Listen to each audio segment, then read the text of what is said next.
When it came to loyalty, Wilson was unmatched. Choosing to make a full about-face and becoming the perfect servant. Prompt and on time for everything.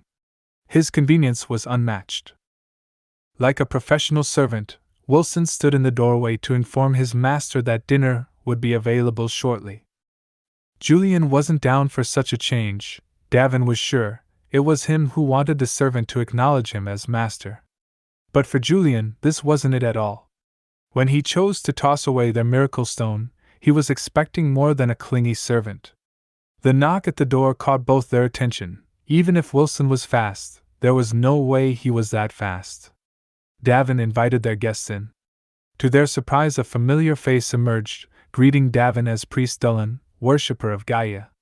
The Reverend was there to express gratitude for Davin's previous actions. Julian was amazed. A priest paying a visit to the likes of them could only lead to good things. But no way had he been expecting the priest to offer them a miracle stone. The stone had been rewarded for his actions when it came to healing the young Master Revan. Davin couldn't simply accept such a gift. The very reason he had become a priest was put into question at the assembly. When Davin inquired if a miracle stone could help him heal the young master's arm, he hesitated, putting the value of the stone up against a human's life. On that day, the actions of a child bested him as Davin unselfishly chose to give up the precious miracle stone for the well-being of an enemy. He thanked Vincent, for his actions had allowed the priest to reflect upon himself. Davin took no credit for the enlightenment of the Reverend. But out of respect, he accepted the gift. The priest was relieved as he reached into his robes to retrieve something a bit more precious. He presented Vincent with a token of his gratitude.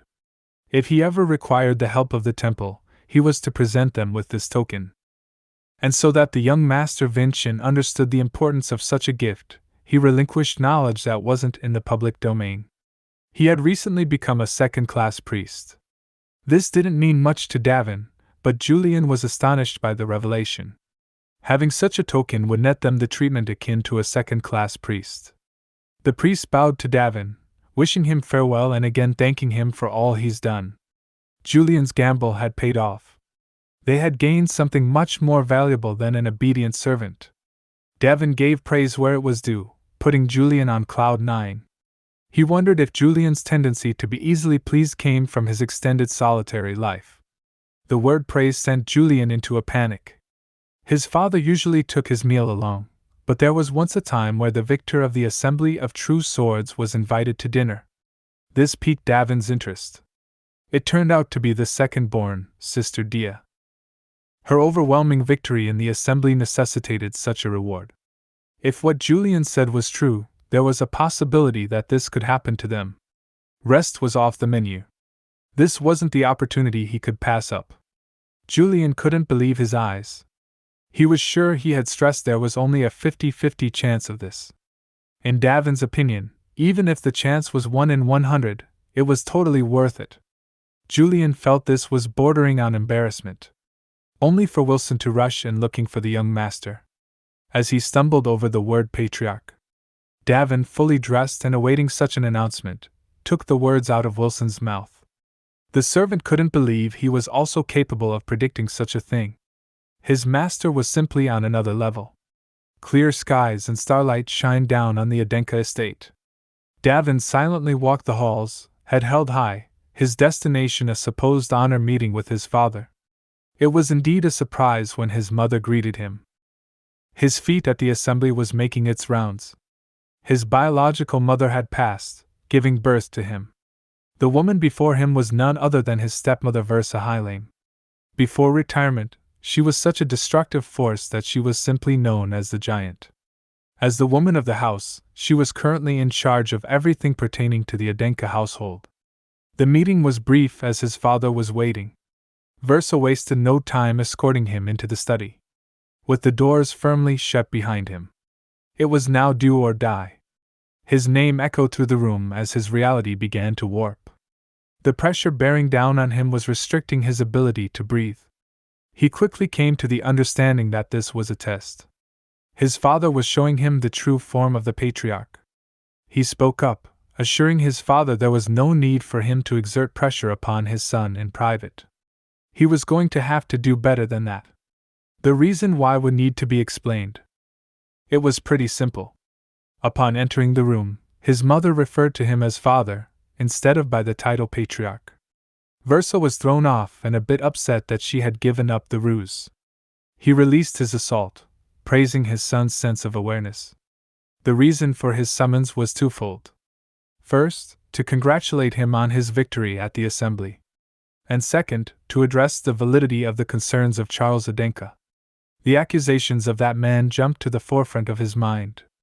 How could an injury that eluded even the healing of a third-grade priest be something that was learned through proper means? An ominous present, very different from his father's pressure, encompassed his being. The glare of his mother cut clear through his soul, causing sweat to bead down his face. As suddenly as it started, it was over. There was zero chance of him being an apostle. Uncertainly coursed through his body, his mother had a trait that would allow her to see nothing but the truth. His parents pondered the conundrum. If it wasn't an apostle, then what type of martial arts did he possess? How had their son managed to cut off the arm of a two-star martial artist when he had yet to link an image to his heart? His technique was similar to what was recorded of the hero king. Davin couldn't believe he had never correlated his style with that of Kajin Samayan. The way he wielded his blade was always unique, and it was said he was able to consume the abilities of his opponents. But it was also said his sword had managed to subdue the archdemon Davin.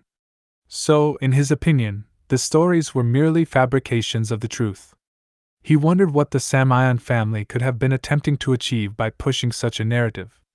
His mother stepped in, intent on revealing the truth.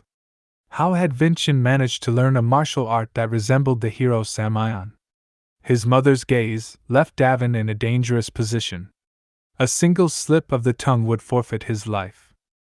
He originally thought his father was interested in his talent, but it turned out to be his mother who was leading the investigation into the origin of his martial arts.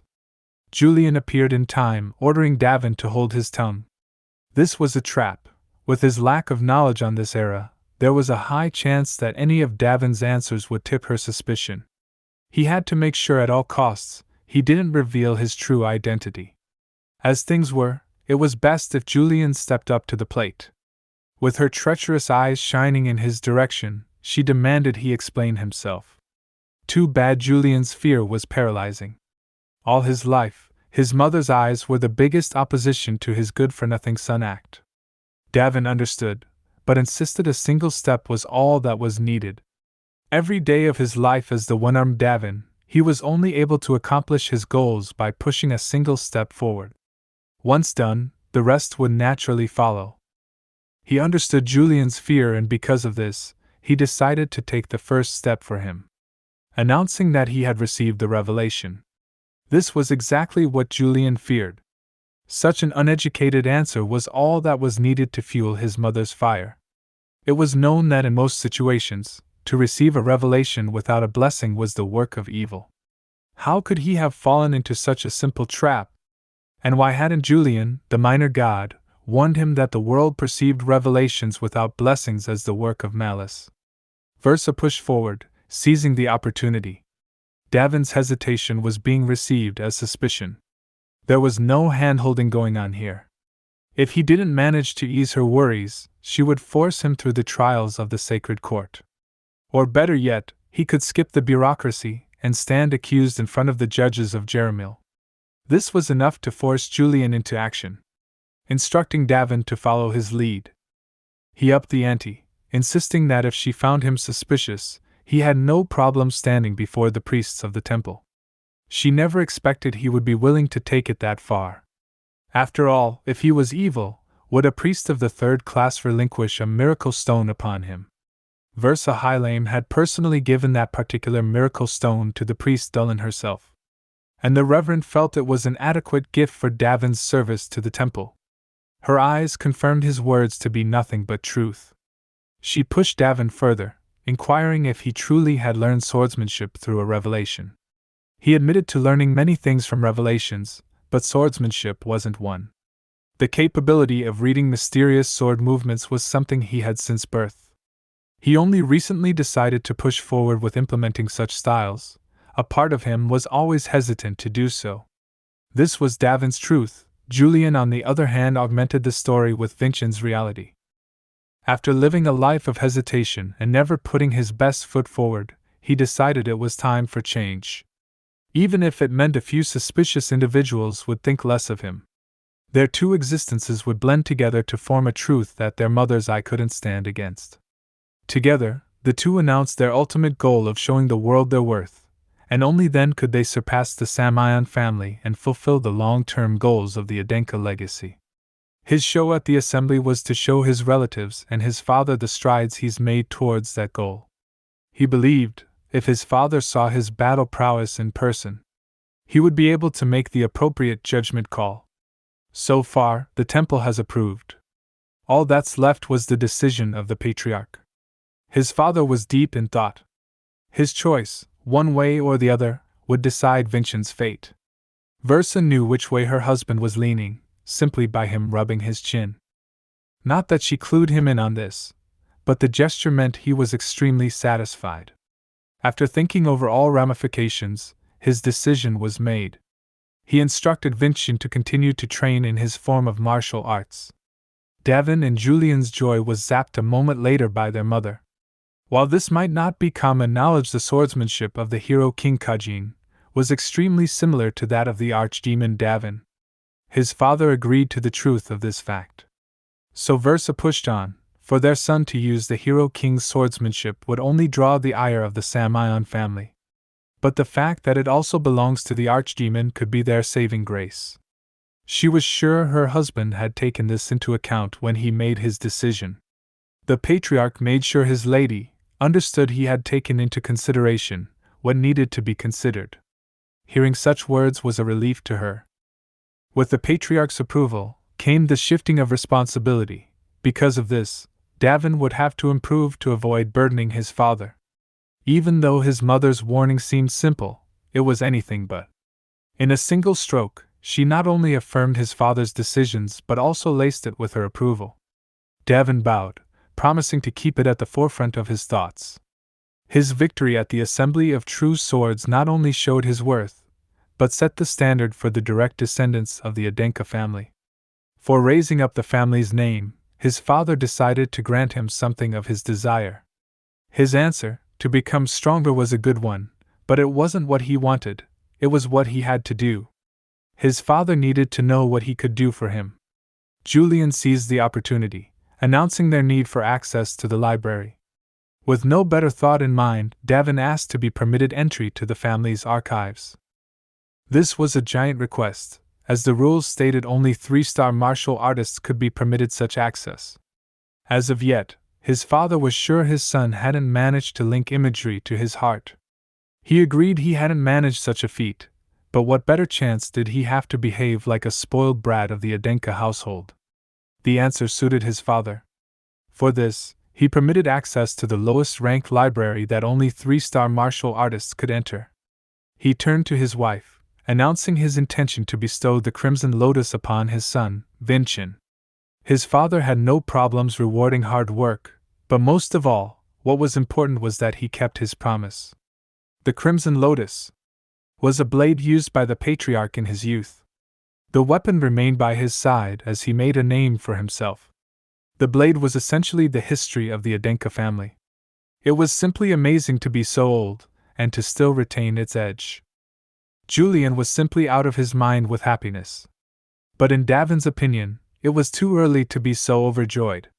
This was merely the start. The two of them would accomplish so much more.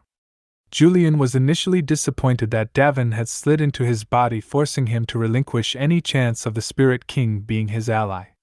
But now he doubted a Spirit King would have ever accomplished anything near what Davin could. He might be old-fashioned and extremely reckless, but Julian knew his body was in no better hands. Wilson waited outside of the patriarch's mansion. Now that the formalities were over, it was time to head home. But his mother rushed out, intent on having a final word with her son. She was simply proud of what he had accomplished.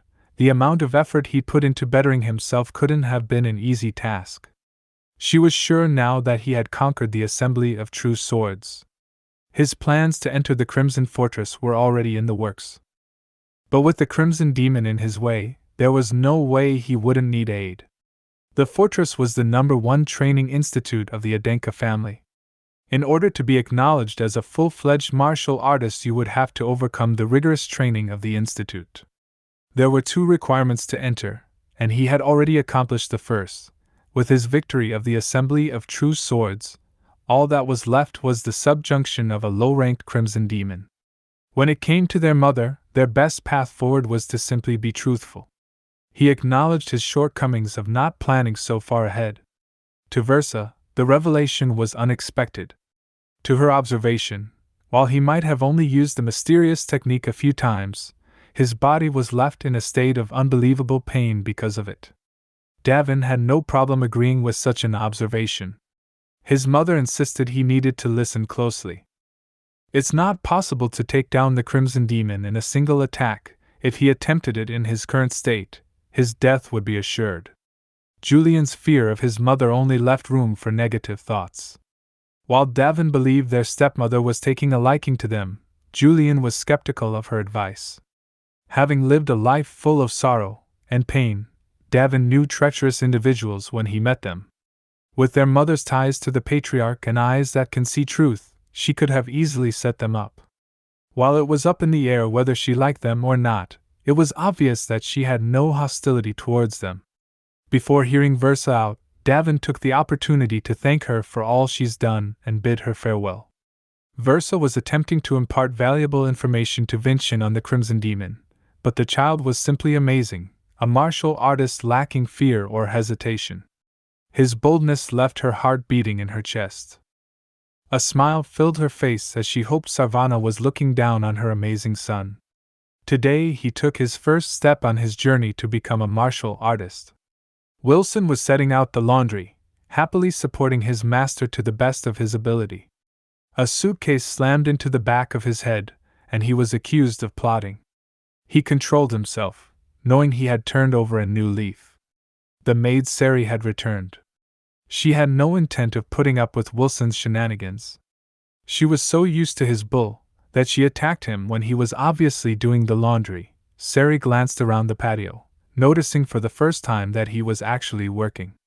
It was only understandable since the young master had changed. Wilson, the direct servant, had too.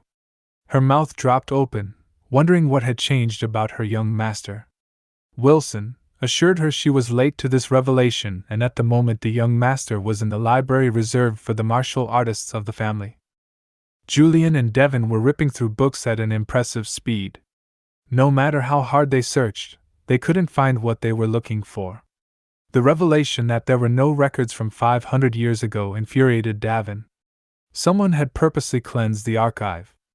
All they could find were mere folk tales about the archdemon and the hero king. While Julian had expected there to be little information, he never expected to uncover a conspiracy. Everything from 500 years ago, including any records related to the heavenly exoskeleton and the source of absolute sword slash, had been erased or altered. At the moment, uncovering the lies about the archdemon Davin wasn't his top priority. Increasing his skills to allow him to defeat the Crimson Demon was where he needed to focus his attention. His limitations with imagery meant he needed a training routine that fit his capabilities. It took Julian a while to come to the understanding that Davin's tendency to refer to his ancestor Arslan as a child, and his insistence that he was framed by the hero king, along with the use of said swordsmanship, was completely suspect. He needed to know exactly who his brother was. Davin didn't know if Julian was capable of handling the truth. Passing on a lie would be highly disrespectful to the spirit, the very person responsible for their shared fate. If they were going to be a team, he had no choice in the matter. Davin tried to lay it on as soft as possible. But Julian was already starting to radiate with excitement. He announced he was the one and only Davin. Before Julian could process the words, sound waves shot through his brain. He had missed the important information and needed it to be repeated. The second attempt was worse than the first. The blaring noise caused him extreme pain. Davin immediately reacted, fearful for the safety of his companion. He relaxed, announcing he was fine, learning who Davin wasn't as important as he thought after all. The commotion had placed Davin in the path of a book that was completely suspect. First Love with a Watermill couldn't actually belong among the books for mana training. The archives were managed by the family. The chances of a romance novel being misplaced had to be low. As the book was opened, the truth was revealed. Someone had kept a secret record of history, albeit in a slightly different form. The contents of the book was way too much for the two young men, causing them extreme discomfort.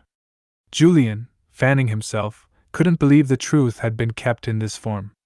But the approach was perfectly suited to throw off an unsuspecting enemy. Davin's excitement caught Julian's attention. The romance novel's main character had no imagery, but possessed the power of love as a trait. The book was much more than it seemed.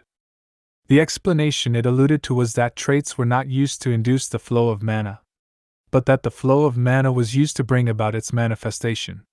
The user needs to throw out all previous knowledge of the theory of imagery. The freedom of mana alone can make all things possible. Julian was horrified such a technique would lead to the death of countless martial artists. But contrary to Julian's belief, Davin had just found the person who managed to survive. With the knowledge in the romance novel, they too would be able to manifest traits by way of a mana flow.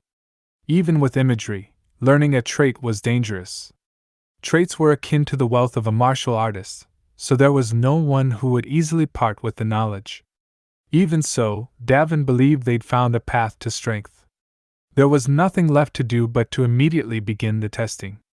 Julian's fears wouldn't hold them back. Upon their exit, they were greeted by an adoring fangirl. Sari needed to hear the truth from the horse's mouth. Had her Vinchin truly defeated Revan Adenka, and because of said victory, had been rewarded by his father with the Crimson Lotus? Davin turned to Julian, who explained that this was his maid Sari, who had to take a leave of absence because of a family emergency. The memories began to flow in. All this time, he thought Vinchin had been alone, but there was at least one person who was completely infatuated with the good-for-nothing coward of the Adenka family. As soon as she heard the truth from his mouth, she dropped to her knees, overjoyed as tears flowed out of her face. She was sure his life was headed toward a downward spiral where he would be bullied even more after his loss at the assembly. Davin looked to Julian for knowledge on how to console this woman. But the spirit was continuing his trend of being useless in such situations, leaving honesty as the only path forward. He dropped to his knees, apologizing for withholding such a secret from her. Going forward, he would do his best to make her proud to be his servant. The most unexpected individual broke up their bonding moment. None of them was pleased by the sight of young Master Revan. But the blonde was intent on talking to Vinchin. Sari took on the role of mediator for the two Adenkas. Having the enemies in the same room was leaving her with anxiety. The awkward silence was heavy in the room as the two merely stared at each other. Davin had no problem waiting for his cousin to make his move. As Sari proposed sandwiches, Revan initiated his intentions. This wasn't exactly what Davin expected, but if it had to be this way, he was down. Revan had every intention of settling his debt from the Assembly of True Swords. Davin reached for his Crimson Lotus, prepared to defend against the ambush. Now that the secret was out of the bag, absolute sword slash was essentially useless. His attempt to secure his charge didn't go over well. Sari simply refused to leave his side. As she announced how much she owed her young master, Revan stood behind his sword, acknowledging that Davin had forgiven his rudeness and relinquished his miracle stone for the sake of an enemy, while he himself acted like a coward to regain his arm at the expense of his father. But in the end, he received everything he ever wanted. Besides retaining his arm, the father he remembered from his childhood was returned to him. He regained everything, but as of yet, he had given nothing in return. On the day of the assembly, he was nothing more than a coward, which wasn't the life he wished to live. Lowering his head and placing his knee upon the ground, he laid his sword out, with the hilt towards Davin. While he didn't believe it was enough, Revan swore his loyalty. Everyone in the room was astonished to see Revan kneeling. Julian cautioned him not to fall for the tricks of Revan Adenka. But Davin was pleasantly surprised that he had been wrong. The collateral descendant wasn't a hopeless case after all. The placement of his sword meant that Revan was willing to give his life for Davin. Julian couldn't take all this martial arts stuff. Julian realized this was exactly what they needed, while he didn't trust the Adenka. He knew there was an immediate benefit to having him around. Davin took Julian's silence as an agreement to proceed. He placed the Crimson Lotus upon Revan's shoulder and accepted the oath laid before him. Davin announced his intent to remain by his cousin's side until the moment he was betrayed. While he originally had his doubts that the sword at Davin's waist was Crimson Lotus, up close, he knew it was indeed the original, meaning his cousin had gained the trust of the Patriarch. Because of this, there was no way he would regret swearing his loyalty. Sari had been skeptical that her master had turned over a new leaf, but she couldn't deny the sights before her eyes. The times of the good-for-nothing cowardly Vincian was something she could safely leave in the past. Julian felt bad for this, but their time was limited. He only hoped Revan's newfound loyalty could withstand the assault. Once he got Davin up to speed, he was ready to proceed with gaining the traits of the Dwarf King's blessing from Revan. Versa and the Patriarch discussed the future of their son. She brought up Vincian's intent to enroll in the Crimson Fortress in the coming year. He gave her his full attention, for the Crimson Demon wasn't something that was easily defeated. She had attempted to give him information specifically on that subject. But their son, being their son, seemed extremely confident and didn't push for the information. It turns out that the demon is only capable of being destroyed by the mana of a 3-star martial artist. The exact reason the Crimson Demon is a rite of passage is for this trait, and this trait alone. But more importantly, she brought up the fact that Revan Adenka has been a guest at Vincian's guesthouse for the past few days. It turned out obtaining the trait of the Dwarf King's blessing was as difficult as Davin expected. Revan knew the trait in and out and had the instructions down to a T. Julian was on the edge. All it took was a simple mistake, and he would lose all he had worked for. The method used was a mix of old and new. Revan pored over the romance novel's instructions, deciphering what he could as he went. Understanding that this was the only way for his cousin to attain the traits of the Dwarf King's blessing, seeing as how he's not able to link imagery to his heart. After reading through the book, he agreed to help if Davin believed the book wasn't bullshit. He would guide the flow while Davin meditated. This essentially meant Davin's life was in his hands. Davin agreed. His cousin swore his loyalty. The word of a martial artist was their bond. Revan knew if the situation was reversed, there was no way he could put his life in Vincian's hands. He was still being outdone by the main line of Adenka. But it wasn't all bad. After all, it was the first time losing felt so good. If it wasn't for Davin's book, he would have never believed in 500 years that there was an individual in the main lineage who was using mana without imagery. Davin was beginning to slip, but Julian was there to lecture him about staying on task. He was starting to get frustrated at the spirit. After all, this was all his idea. You could bet your britches Julian was going to be on that ass.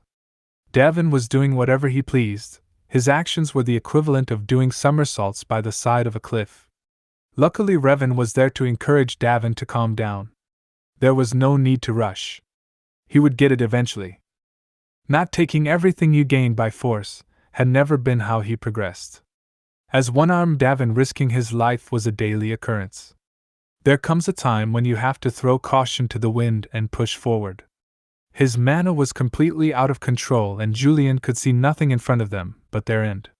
He was so close. All he had to do was connect the flow and everything would be complete. As the two pieces were forced together, Revan rushed to Vincian.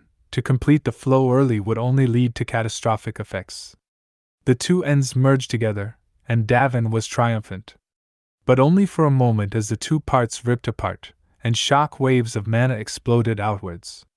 Revan was sent flying, crashing into a daybed as pain radiated throughout his entire body. Next year's enrollment was too far away. There was still half a year for him to enroll in the Crimson Fortress. And his father wanted him to make it in time for that deadline. After all, his son had already taken out a 2-star martial artist. The Crimson Demon should pose him no problem. Revan rushed to his cousin's side, only for him to shoot up insisting he was fine. Learning the trait took Revan nearly half a year. Davin was pushing too far too fast. Even though he was insanely talented, the process was going to take at least 2 months. His father needed him, ready to defeat the Crimson Demon within a month's time frame. Julian was all over Davin. He warned him this would happen. His life had truly flashed before his eyes. It was so bad he believed he was reincarnating all over again. Versa had handed off the dirty work to the Grand Chamberlain. The direct message from the Patriarch needed to be relayed to the young Master Vincent. His rite of passage needed to be completed within 1 month's time. The Chamberlain was rooting for his success, but how much could he accomplish in such a short time? She burst into his room without announcing herself, only to be surprised by the sight inside. The room was a disaster zone. Besides the hole in the wall and its half-destroyed interior, the occupants were receiving first aid. The fury of the house's #1 servant radiated outwards. She needed the young master to explain exactly what was going on. Revan knew they were in trouble. The Grand Chamberlain Raelsa was a fearsome 7-star martial artist. Davin initially felt the need to lie to the Grand Chamberlain, but Sari wasn't having it. She went in hard. While not knowing much about mana, she knew that this wasn't an occurrence that happened because of meditation. She had no idea why her young master was continuing to make her worry. Over the last few days of observing him, she truly didn't believe he was the same person he once was. Seeing as how she was given a direct answer from a master of the household, the Grand Chamberlain couldn't push forward. All she could say was that whatever meditation he was doing, he needed to do it fast. She delivered the message that he had to defeat the Crimson Demon and complete his rite of passage within a month. Both he and Revan were thrown by her announcement. The fact that his father was setting a time limit on completing the rite of passage could only mean he had expectations. Instead of being saddened by such news, a smile spread across his face. 1 month from this day, she would personally accompany him on his expedition as his guardian. She worried for the young master. If he had any chance of completing this task, he would need to give it all he had over the next 30 days. Revan knew it would take Vincent at least 2 months to conquer the Dwarf King's blessing. Could it really be done in the span of a month? He had no choice but to push forward. Every moment would be a crucial opportunity that he couldn't waste.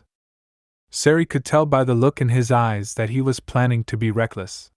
She knew there was no way to control him, but asked him anyway to refrain from overdoing it. The way he promised without hesitation upset her just a little, causing her mana to leak out. He couldn't believe it. Was Sari truly just a simple maid? The overwhelming amount of mana that extruded from her was astonishing. He knew better than to argue with her, so he looked into her eyes and made the promise. But once it was done, he asked her to leave. He and Revan had to discuss business. She slammed the door on her way out. Revan knew what he was going to ask, but 1 month simply wasn't enough. He would have to find another way. Davin began to work the mana through its complicated patterns. Once the flow was complete, he looked up to Revan, asking him if the mana circuit was correct. The look on their faces was priceless. Between the two, they managed to complete a full sentence. He had indeed completed the flow. The process of failing was all he needed to get the gist of the complicated circuit. Julian had full faith in his brother the entire time. He had no intention of waiting a month. He planned to fully blow his father's expectations out of the water. 2 weeks of training and he was ready to proceed to the next step. The three gathered in an isolated forest. It was finally time for Davin to attempt to manifest his trait. His companions were ready, either intended to miss a second of this. But before Davin started, he insisted Revan take a step back just in case there was a failure. Like that was going to happen. He had every intention of seeing his cousin succeed. The two couldn't believe they had found someone completely capable and loyal. With that, Devin began the process as he continued to concentrate, the circuit completed, radiating with an immense amount of mana. Before progressing to an even more complicated diagram, Julian sensed a presence unlike any other. He turned around as a shadow encompassed the clearing. The dwarf king, in celestial form, towered above them all. His eyes glowed as Julian realized only he as a god could see the celestial being. All his fury was forced into his hammer, as he cast down his blessing directly upon the three. The golden energy forced its way into Davin, causing him to radiate its celestial light. When he opened his eyes, what appeared before him was the fruit of his labor, the blessing of the dwarf king. This was the first defensive trait, body strengthening. It was essentially the step right before Steelman. Revan radiated with happiness. He couldn't believe he had accomplished the impossible. Devin had managed to obtain the dwarf king's blessing in under a month. As the celestial being faded from existence, Julian wished him farewell. With the power now in him, he could overcome the burden of absolute sword slash. He now had the foundation he needed to take out the Crimson Demon. He wasted no time giving all praise to the individual who made this possible. But Revan insisted he saved it for after he defeated the Crimson Demon. Sadly, there was another favor Davin needed to ask of him. 2 days later, the expedition began. It was finally time for them to head to the lair of the Crimson Demon. The Grand Chamberlain wasn't entirely pleased with the way things were going. Davin fully intended to blow his father's expectations out of the water.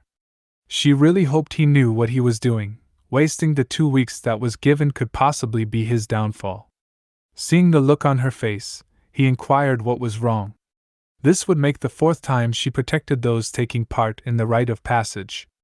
The patriarch, his siblings, as well as all others who were direct descendants of the Adenka family. Of them all, no one has ever failed to pass the trial.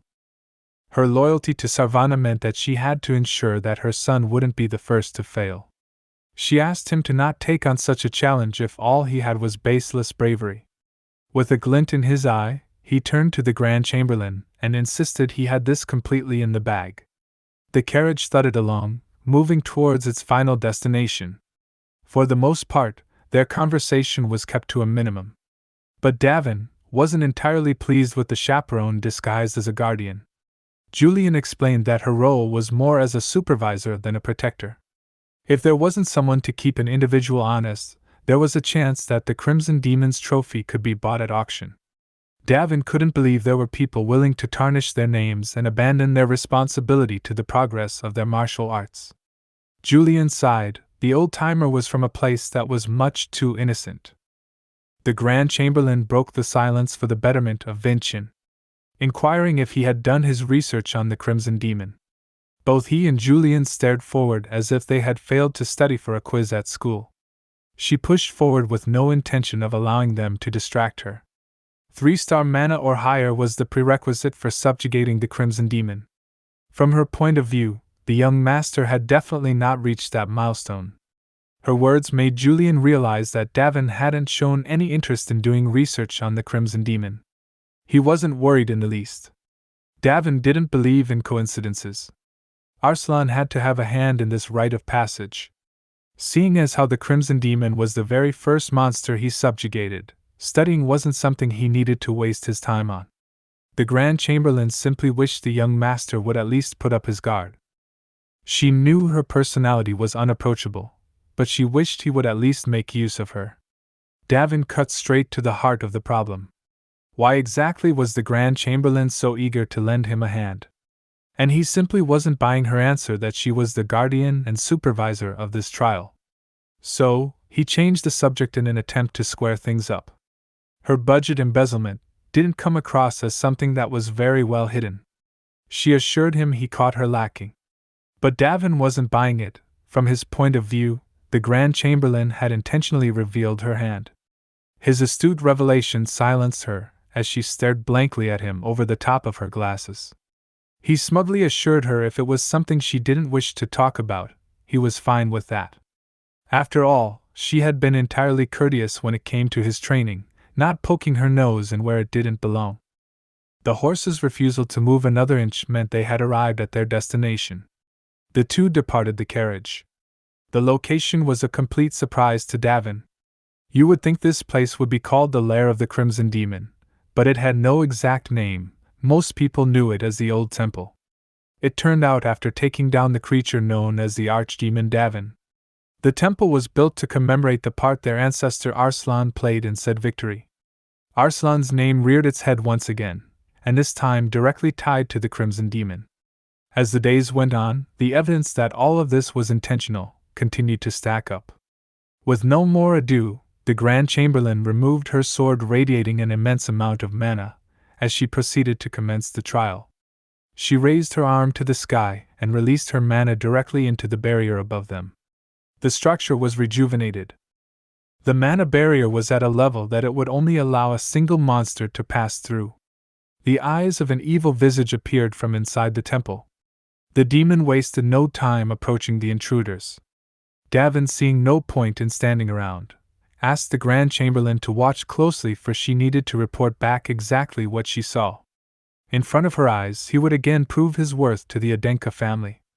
The scythe wielder rushed in, intent on finishing his battle in a single blow. In Julian's opinion, he should dodge before finding the sword path that would lead to absolute sword slash. But that just wasn't the play. Increasing the distance between the two was simply advantageous to whoever wielded the largest weapon. Because of this, it was better for him to proceed with close-quarter combat. Davin rushed in, Crimson Lotus at the ready, as he brought the Crimson Demon's initial attack to a sudden halt. He announced to the demon that it wasn't allowed to be the aggressor in this situation, as he would be taking over that role moving forward. With him staying within the swinging distance of the Crimson Demon, it had no choice but to continuously retreat. Davin's tactics should be completely obvious to anyone observing this fight. The young master didn't come across as someone who was having their first real fight at the age of 14. The proficiency of his combat was something she doubted many martial artists would be capable of matching. He was coming across as someone who was entirely familiar with the tendencies of his enemy. The Dwarf King's blessing was simply miraculous. The effects it had on his untrained body would be the downfall of the Crimson Demon. It would allow him every opportunity imaginable to find the sword path for absolute sword slash to manifest. Davin was outclassing the demon at every turn. The way he walked over the demon was simply embarrassing. After degrading the creature, he felt it was time to give it a little space. The Crimson Demon was beyond agitated. There was no way it was used to being forced into the role of the hunted. Because of this, Davin was sure it would come at him with everything it had. And that attack would have an astronomical number of openings. In such a situation, it was simply impossible not to find the sword path. This would be Davin's first opportunity to enhance his ability with his traits. He initiated absolute sword slash augmented by body strengthening. He unleashed the void, and as the purple haze sliced down the creature, it was hard to tell who exactly was the monster.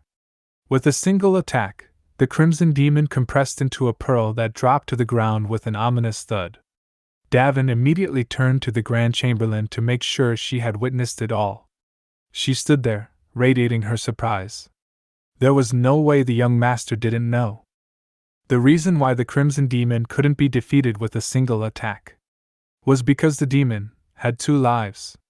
As Davin stood there, completely engrossed in his victory, he had no idea his end was only moments away. I hope you enjoyed the video. Make sure to support the original creators. Supporting their work will allow us to continue to get amazing chapters in the series.